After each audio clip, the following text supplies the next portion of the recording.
9 ఏళ్ల వయసులో తండ్రి మరణం, చుట్టుముట్టిన ఆర్థిక సమస్యలు, చదువుకు మధ్యలోనే ఫుల్ స్టాప్. ఈ కష్టాలు చాలవన్నట్టు కుటుంబ బాధ్యతలు. ఇదేం జీవితం రా అని వెక్స్ అయిపోలేదు. అన్ని కష్టాలను దిగమింగాడు. తనలోని మరో వ్యక్తిని ఈ సమాజానికి చూపించాడు. అతడే ఏఆర్ రెహమాన్.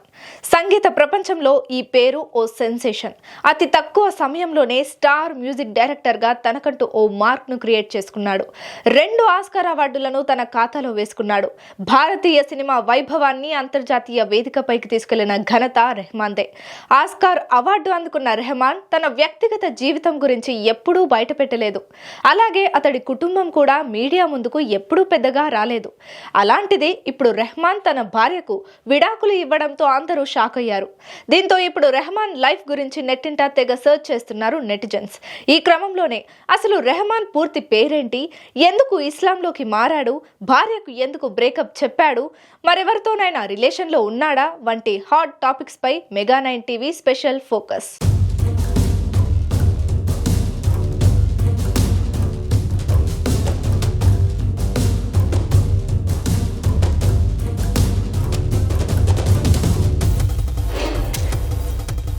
ఏఎస్ దిలీప్ కుమార్ అంటే అసలు ఎవరికీ పరిచయం లేని పేరు. కానీ ఏఆర్ రెహమాన్ అంటే మాత్రం తక్కువ గుర్తుపట్టేస్తారు.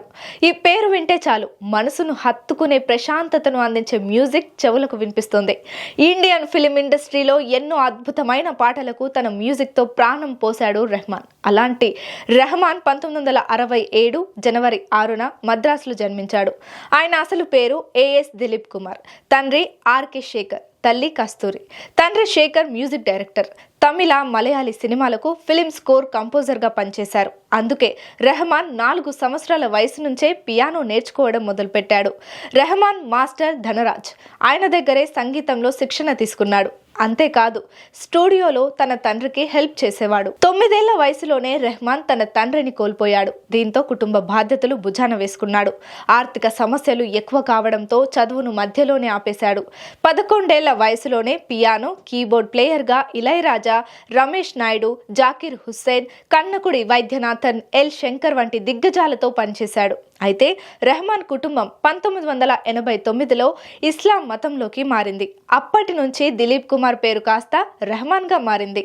రోజా సినిమా విడుదలకు ముందే రెహమాన్ కుటుంబం ఇస్లాం మతాన్ని స్వీకరించింది. దీంతో చివరి నిమిషంలో రోజా సినిమాలో అతని పేరు రెహమాన్గా మార్చాలని తల్లి కోరడంతో సిల్వర్ స్క్రీన్ మీద రెహమాన్ పేరు ప్రత్యక్షమైంది. రెహమాన్ సంగీతం వింటే గూస్ బంప్స్ రావడం ఖాయం. ఆయన మ్యూజిక్కు ప్రత్యేకమైన ఆకర్షణ ఉంటుంది. భాష ఏదైనా ఎన్నో సినిమాలకు బ్లాక్ బస్టర్ సంగీతం అందించి మ్యూజిక్ లవర్స్ మెస్మరైజ్ అయ్యేలా చేస్తాడు. ఫస్ట్ మూవీతోనే మ్యూజిక్ డైరెక్టర్గా నేషనల్ అవార్డును అందుకున్నాడు Rahman. Evergreen hit movie రోజాతో సంగీత దర్శకుడిగా తన జర్నీని స్టార్ట్ చేశారు. ఆ తర్వాత డైరెక్టర్ మణిరత్నం తీసిన చాలా సినిమాలకు మ్యూజిక్ డైరెక్టర్ రెహమాన్ తెలుగు, తమిళం, హిందీలో ఎన్నో చిత్రాలకు పనిచేశారు. 30 ఏళ్లకు పైగా మ్యూజిక్ డైరెక్టర్గా తనకంటూ ఓ గుర్తింపు సంపాదించుకున్నారు. తన ఫస్ట్ మూవీ రోజా కోసం ఆయన తీసుకున్న పారితోషికం 25,000 రూపాయలు. ఇక ఇప్పుడు ఆయన ఆస్తి అక్షరాల 1748 కోట్లు. ఇప్పుడు ఒక్క సినిమాకు ఆయన తీసుకుంటున్న రెమ్యునరేషన్ సుమారుగా 8 నుంచి 10 కోట్ల వరకు ఉంటుంది. లైవ్ పర్ఫార్మెన్స్ కోసం అయితే ఏకంగా 1 కోటి నుంచి 2 కోట్ల వరకు వసూలు చేస్తారు. ఇక 1995లో రెహమాన్ సైరా బానును పెళ్లి చేసుకున్నారు. వీరిది పెద్దలు కుదిర్చిన పెళ్లి. రెహమాన్ కి పెళ్లి కూతుర్ని చూసే సమయం లేకపోవడం వల్లే ఆయన తల్లిదండ్రులు వివాహ సెటప్ ని ఏర్పాటు చేశారు.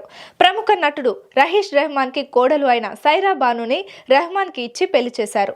సైరా బాను గుజరాతీ కుటుంబం నుంచి వచ్చింది. ఉత్తర భారతదేశ సంస్కృతిపై బాగా ప్రావీణ్యం సంపాదించుకుంది. ఇండియాలోనే టాప్ మోస్ట్ మ్యూజిక్ డైరెక్టర్ ని పెళ్లి చేసుకున్నా ఎప్పుడూ కూడా తన పర్సనల్ లైఫ్ గురించి బయటకు చెప్పేది కాదు. ఇకపోతే ఈ జంటకు 3 పిల్లలు. 2 అమ్మాయిలు ఖతీజా, రహీమాతో పాటు అబ్బాయి అమీన్ కూడా ఉన్నారు. ఇలా దాదాపు అన్ని విషయాలలో తోడుండే సైరా బానుకు రెహమాన్ 29 ఏళ్ల తర్వాత ఎందుకు విడాకులు ఇచ్చారు అనే విషయం ఇప్పుడు వైరల్ గా మారింది. ఈ నేపథ్యంలోనే ఆమెకు ఇచ్చే భరణం గురించి కూడా డిస్కషన్ నడుస్తోంది. ఇద్దరు మ్యూచువల్ గా విడాకులు తీసుకున్నారు కాబట్టి చట్టపరంగా రెహమాన్ నుంచి రావాల్సినవన్నీ వచ్చేస్తాయి. ఆయన సంపాదించిన 1748 కోట్ల ఆస్తిలో కూడా సైరాకు వాటా అందుతుందని సమాచారం. ఏఆర్ రెహమాన్ లైఫ్ స్టోరీ వింటుంటే సినిమా కథలా ఉంది కదా. అయితే రెహమాన్కి ఈ స్టార్డమ్ అంత ఈజీగా దక్కలేదు. ఒక్కో అడుగు జాగ్రత్తగా వేస్తూ పడిన చోట లేచి నించొని తానేంటో ఈ ప్రపంచానికి చాటి చెప్పాడు. సంగీత ప్రపంచంలో తనకంటూ ప్రత్యేకమైన ఇమేజ్ను సొంతం చేసుకున్నాడు. మ్యూజిక్ డైరెక్టర్గా, ఆస్కార్ విన్నర్గా కోట్లాది మంది సంగీత ప్రియుల గుండెల్లో స్థానం సంపాదించుకున్నాడు. కానీ భార్య మనసులో మాత్రం స్థానాన్ని ఇప్పుడు శాశ్వతంగా కోల్పోయాడు.